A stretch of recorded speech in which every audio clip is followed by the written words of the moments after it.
Okay, so this is a brief tutorial on creating a reflective shadow plate for compositing on water. So, really quickly we'll get started. I do not have appropriate footage, so just use this technique with whatever reflective water footage you have. And remember, water is only reflective at an ablative angle. So make sure that kind of all matches up. So in other words, you would definitely match your plate and your camera here. However, we're just going to create a polygon primitive plane. Scale that up and scale it up to whatever is kind of necessary to match your plate. I want to make certain that my polyplane has a good bit of resolution to start with, because we are going to be using a displacement map to create these reflections.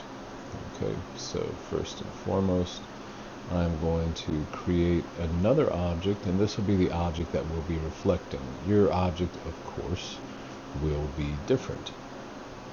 Let's just move that sort of up like so. Let's give this object maybe a AI standard surface material, and I'll use a checker because that's easiest to see in our reflections to make sure that everything's going the way it should. Let me hit 6 on my keyboard. Alright, so you can see I've got my checkered thing here. I'm going to also create a sky dome light. Turn that down to camera so we don't see it in the background when we render. And I might put an HDRI on this, but for now let's just work with what we've got. Okay, so first things first, we are going to create a shadow matte material.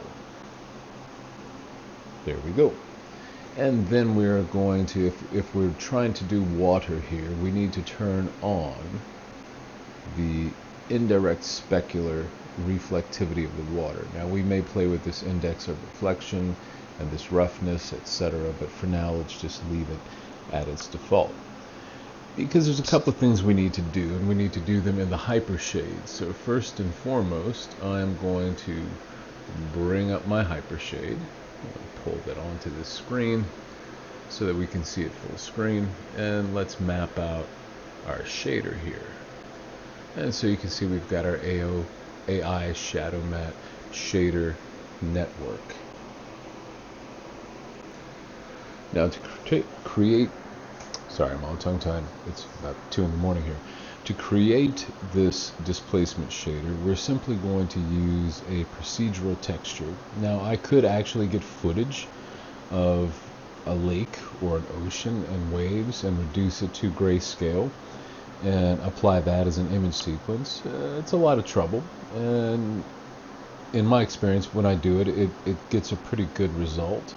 However, for our purposes here, we just will use one of the noise shaders, and that's sort of where we'll be able to set up our movement and things like that. So again, click over, and this is our displacement material, and right here we will go and grab, not simplex noise, I think I like to use, I'm trying to decide, just regular noise right here.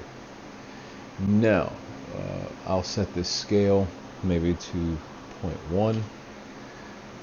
I'll come back and we can tweak that scale depending on how much displacement we actually want, because we will look at this shader in a different way here in a second. So next thing is under color balance, I need to make certain that alpha is lumens is checked. It should be checked by default, but this is something that's good to do. So I need to select my plane now that I have a displacement material attached to it, and under the shape node, under the Arnold node, I need to scroll down to the subdivisions and change type from none to Catmull Clark, or Cat Clark for short here. And I'm going to put its iterations at about 5. And what that does is it allows it to subdivide this already nicely resoluted plane to 5 more subdivision iterations at render time to be able to show the relief of our displacement. The issue that we're running into, however, is we can't see the results of our displacement right now. And that's where I want to go back into my hypershade and make certain to create. I'm just going to create an AI standard surface material in here. So hit tab, AI standard, and we'll do an AI standard surface material like so. And I'm going to plug the same displacement shader into the AI standard surface material. And I'll assign that AI standard surface material to my plane here. I'm simply doing this for visualization purposes, just because I want to be able to see it so that I can tweak the noise settings so that they look like the water reflections that I am trying to mimic. So if we really quickly pull up our render window here, we'll be able to see a lot of details, and this will allow us to change any settings we need in our noise, because our noise will need to be tweaked to show the displacement that we want. So we'll hit render here. Now you can already see this is a little melodramatic. It's a little too much. So let's go in and tweak a couple of things. Again, we're using our hypershade here because we need to tweak these noise settings. And if you want to look at how I've got this hooked up, you can look at this here and just kind of mimic what I'm doing. Number one, I'm going to change my noise type from billow to Perlin. Number two, under color balance, I'm going to make certain to set alpha offset to -0.5. And what that does is it allows black to get displaced on a negative value, otherwise down, and white to be displaced on a positive value going up. Now I'm not going to change any of this just yet because I'd like to get the scale right first on my displacement itself, and so I can go kind of to my displacement shader here. Let's go over one more like so, and I'll set it to 0.0.1, so 0.01. Now that's pretty small. However, I don't need a massive amount of displacement to create those sort of reflections that we're looking for in a lake or a pond, or well, it depends on what you're looking for, right? Now let's tweak this a little bit so that's easier to see. I'm going to pull my shader color down here to a little bit of a darker gray. There we go.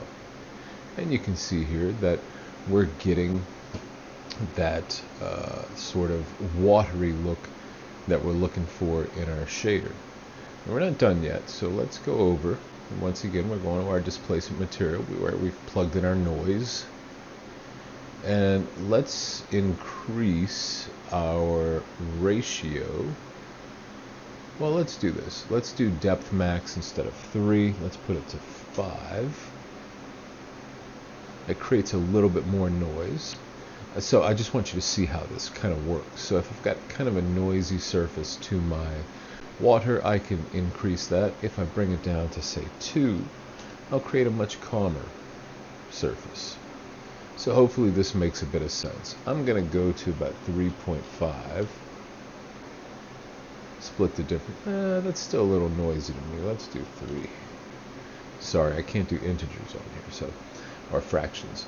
So this is pretty good. That gives me kind of the reflection that I want. The other thing is I can look at frequency.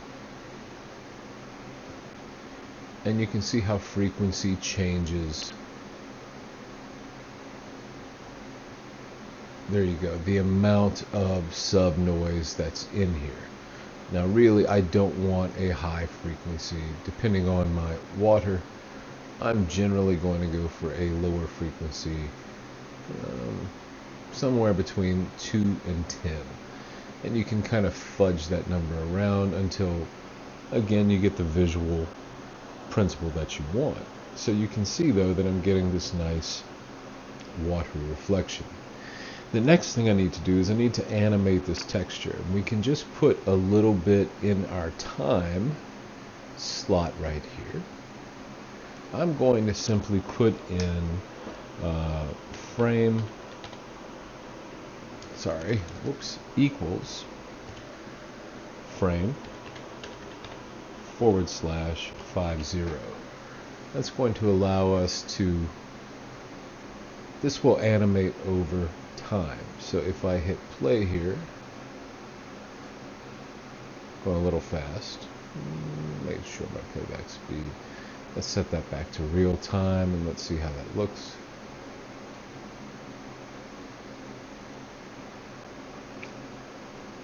I'm going to do this so that you can see the difference between frame 98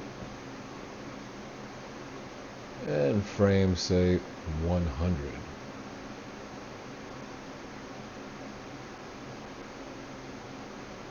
I've got a pretty slow animation going on here. So you can see how this animation is kind of changing over time.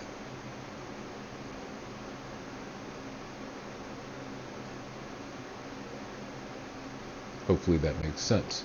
Now I can play with this kind of number here in time, in this expression that I've written.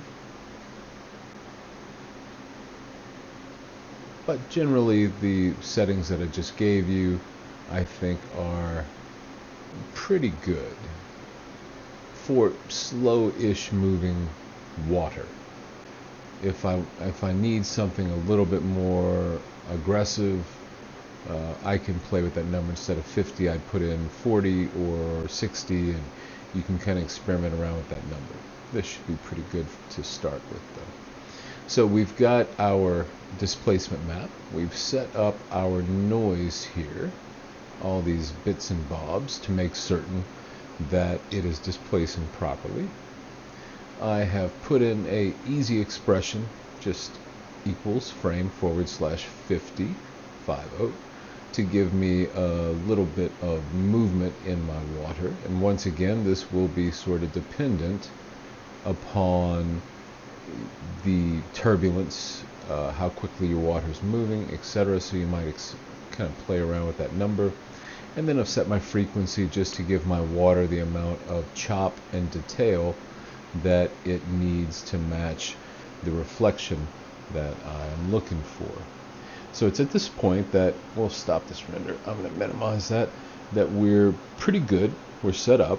And now I need to just say unplug this from the, or take the standard surface material and replace this with my shadow matte.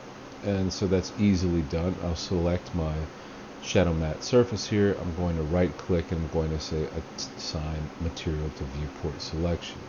So now we have our shadow matte assigned. If we go to render this now, you'll see that we get simply the reflection. And if we look at our alpha channel, you'll see that that's exactly what we get. Now I can play with this a little bit more if I want. I can come here to my AI shadow matte, and under my specular, I can increase my index of reflection if I need sort of a stronger reflection, like so. And once again, my alpha channel shows the strength of this reflection. I can even tweak the color if I need to give it maybe a little bit of sort of a tone. However, I really do prefer to handle this in post, i.e. something like DaVinci Resolve. When I'm in Fusion, I'm doing my compositing, I like to have a little bit more control. So there's no saying I won't give it a tone or anything like that. However, to me it's best to do this in DaVinci Resolve. So this sets us up. It gives me the reflection. This is keyframe so that the reflection moves, and I generally just want to match the sort of timing or the displacement, kind of the amount of noise against the body of water that I'm trying to reflect on. They can look really out of place if I put this onto a very calm body of water, or if I have a very hectic body of water and my animated fractal noise is not turbulent enough, it'll look strange. It may take a bit of experimentation, however, this process should get you really close just from jump. So that is a short and sweet tutorial on how to create the water reflection. Hopefully that works for you guys in compositing. If there's any issues, leave them in the comments or shoot me a DM and let me know if you have any problems. Otherwise, hope this works for you. Hey, remember to like and subscribe. Enjoy the dojo. Have fun.